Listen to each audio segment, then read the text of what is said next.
एकादशः सर्गः वालिबलविष्करणम्। रामस्य वचनं श्रुत्वा हर्षपौरुषवर्धनं सुग्रीवः पूजयाञ्चक्रे राघवं प्रशंस च असंशयं प्रज्वलितैस्तीक्ष्णैर्मर्मागतिकैश्चरैः त्वन्देहः कुलितो लोकान्युगान्तेव भास्करः वालिनः पौरुषं यत्तत् यच्च वीर्यं धृतिश्चया तन्ममैकमनः श्रुत्वा विदत्स्व यदनन्तरं समुद्रात् पश्चिमात् पूर्वं दक्षिणादपि चोत्तरं क्रमात्यनुदिते सूर्ये वाली व्यपगतक्लमः अग्राण्यारुह्य शैलानां शिखराणि महान्त्यपि ऊर्ध्वमुत्पात्य तरसा प्रतिगृह्णाति वीर्यवान् बहवः सारवन्तश्च वनेषु विविधाद्रुमाः वालिना तरसा भग्ना बलं प्रथयतात्मनः महिषो दुन्दुभिर्नाम कैलासशिखरप्रभः बलं नागसहस्रस्य धारयामास वीर्यवान् वीर्योत्सेकेन दुष्टात्मा वरदानाच्छमोहितः जगाम सुमहाकायः समुद्रं सरितां पतिम्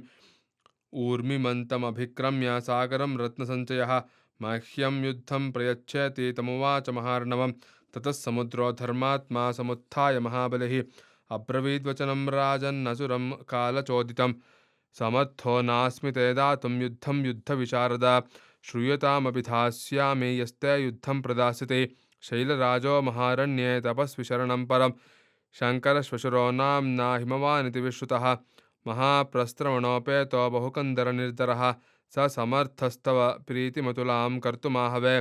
तम्भीत इति विज्ञाय समुद्रमसुरोत्तमः हिमवद्वनमागच्छ अश्वासपादिवच्युतः ततस्तस्य गिरे श्वेता गजेन्द्रविपुलाशिलाः चिक्षेप बहुधा भूमौ दुन्धुभिर्विननाद च ततः श्वेताम्बुदाकारः सौम्यः प्रीतिकराकृतिः हिमवानब्रवीद्वाक्यं सु एव शिखरे स्थितः क्लेष्टुमर्हसि मां न त्वं दुन्दुभे धर्मवत्सल रणकर्म स्वकुशलस्तपस्वि शरणं यः तस्य तद्वचनं श्रुत्वा गिरिराजस्य धीमतः उवाच दुन्दुभिर्वाक्यं रोषात् संरक्तलोचनः यदि युद्धे समर्थस्त्वं मद्भयाद्वा विनिरुद्यमः तमाचक्ष्वपदाद्यान्मे योध्य युद्धं युयुत्सतः हिमवानब्रवीद्वाक्यं श्रुत्वा वाक्यविशारदः अनुक्तपूर्वं धर्मात्मा क्रोधात् तम् असुरोत्तमं वाली नाम महाप्राज्ञः शक्रतुल्यपराक्रमः अध्यास्ते वानरश्रीमान् किष्किन्धामतुलप्रभां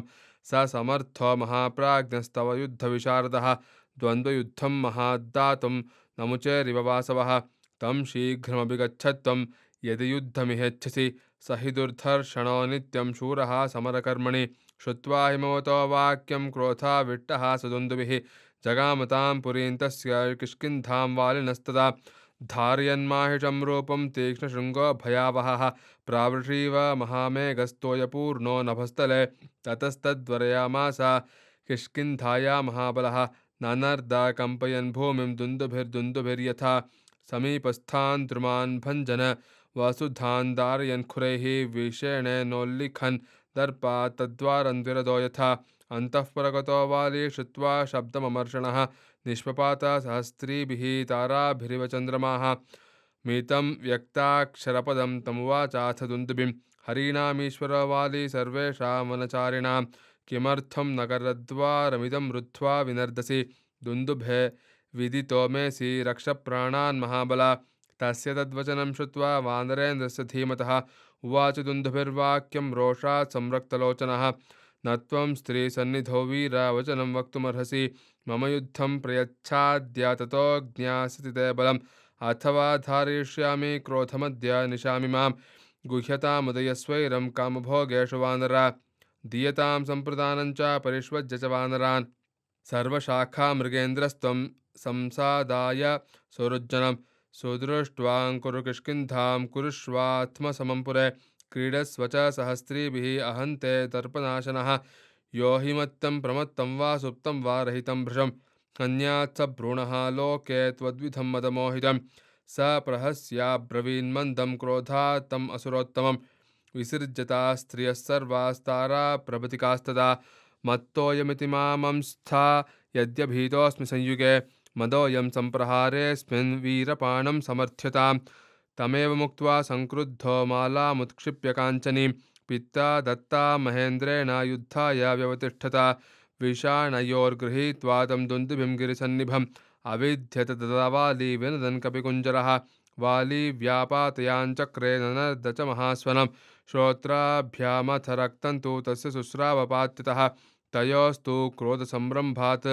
परस्परजयेषिणः युद्धं समभवद्घोरं दुन्दुभेर्भावनस्य च अयुध्यत तदा वाली शक्रतुल्यपराक्रमः मूढभिर्जानुभिः पद्भिः शिलाभिः पादपैस्तथा परस्परं घ्नतोस्तत्र वानरास् आसीद्धीनोऽसुरो युद्धे शक्रसूनुर्व्यवर्धत तन्तुदुन्दुभिमुद्यम्य धारण्यामभ्यपातयत युद्धे प्राणहरे तस्मिन् निष्पिष्टो दुन्दुभिस्तदा पापात च महाकायः क्षितो पञ्चत्वमागतः तं तोलयित्वा बाहुभ्यां गतसत्त्वमचेतनं चिक्षेप बलवान् वाली वेगेनैकेन योजनं तस्य वेगप्रविद्धस्य वक्त्रात् क्षतजबिन्दवः प्रपेतुर्मारुतोत्क्षिप्त्वा मत्तस्याङ्गाश्रमं प्रति तान् दृष्ट्वा पतितांस्तस्य मुनिः शोणितविप्रशः क्रुद्धस्तस्य महाभागश्चिन्तयामास कोऽन्वयं येनाहं सहसा स्पृष्टः शोणितेन दुरात्मना कोऽयं दुरात्मा दुर्बुद्धिः अकृतात्मा च बालिशः इत्युक्त्वाथ विनिष्क्रम्य ददर्श मुनिपुङ्गवः महिषं पर्वताकारं गतासुं पतितं भुवि स तु विज्ञाय तपसा वानरेण कृतं हि तत् उत्ससर्ज महाशापं क्षेप्तारं मालिनं प्रति इह तेन प्रवेष्टव्यं प्रविष्टस्य वधो भवेत् वनं मत्संशयेन दूषितं रुधिरस्रवैः सम्भग्नाः पादपाश्च मे क्षिपेते हासुरीन्तनुं समन्ताद्योजनं पूर्णमाश्रमं मामकं यदि आगमिष्यति दुर्बुद्धिः व्यक्तं स न भविष्यति ये चापि सचिवास्तस्य संश्रिता मामकं वनं न च तैरिह वास्तव्यं श्रुत्वा यान्तु यथा सुखं यदि तेऽपि ह तिष्ठन्ति शपिष्ये तानपि ध्रुवं वनेऽस्मिन्मामकेत्यर्थं पुत्रवत् परिपालिते पत्राङ्कुरविनाशाय फलमूलभवाय च दिवसाश्वास्य मर्यादा यन्द्रष्टा श्वोऽसि वानरं बहुवर्षसहस्राणि सवैशैलो भविष्यति ततस्ते वानरा श्रुत्वा गिरं मुनिसमीरितां निश्चक्रुर्मनुवनात्तस्मात् दृष्ट्वा वालिरब्रवीत् किं भवन्तः समस्ताश्च मतङ्गवनवासिनः मत्समीपमनुप्राप्ता अपि स्वस्ति वनोकसां ततस्ते कारणं सर्वं तदा शापं सवालिनः शशंसुर्वानराः सर्वे वालिने हेममालिने एतत् श्रुत्वा तदा वाली वचनं वानरेरितं स महर्षिं तमासाद्य याचते स्म कृताञ्जलिः महर्षिस्तमनादृप्त प्रविवेशाश्रमं तदा शापधारणभीतस्तु वाली विह्वलताङ्गतः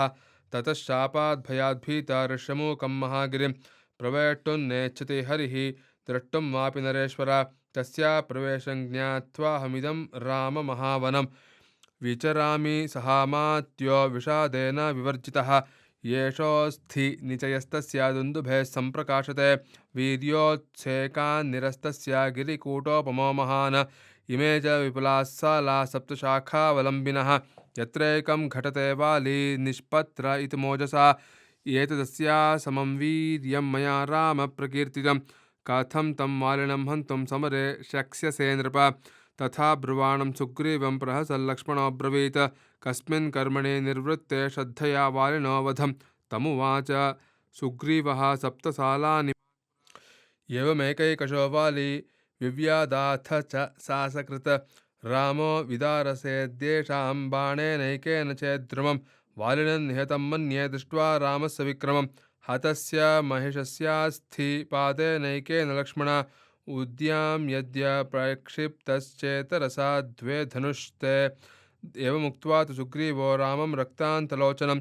ध्यात्वा मुहूर्तं काकुत्स्थं पुनरेव वचोब्रवीत् शूरश्च शूरघाती च प्रख्यातबलपौरुषः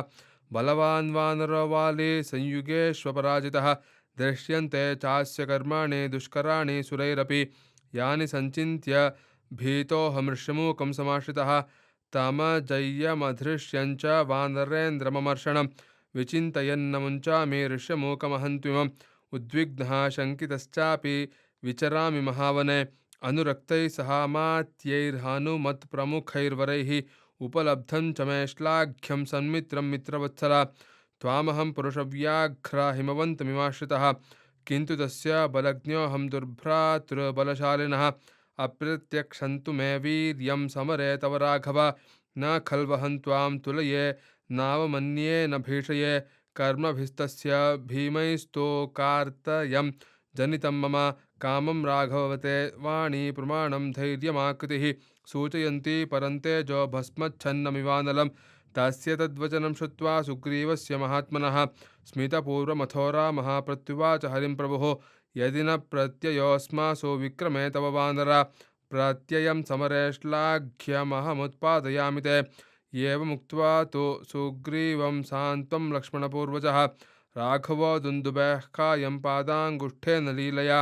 तोलयित्वा महाबाहुश्चिक्षेप दशयोजनम् असुरस्य तनं शुष्कां पादाङ्गुष्ठेन वीर्यवान् क्षिप्रं दृष्ट्वा ततः कायं सुग्रीवं पुनरब्रवीत् लक्ष्मणस्याकृतो रामं तपन्तमिव भास्करं हरीणामग्रतो वीरमिदं वचनमर्थवत् आर्द्रः समासः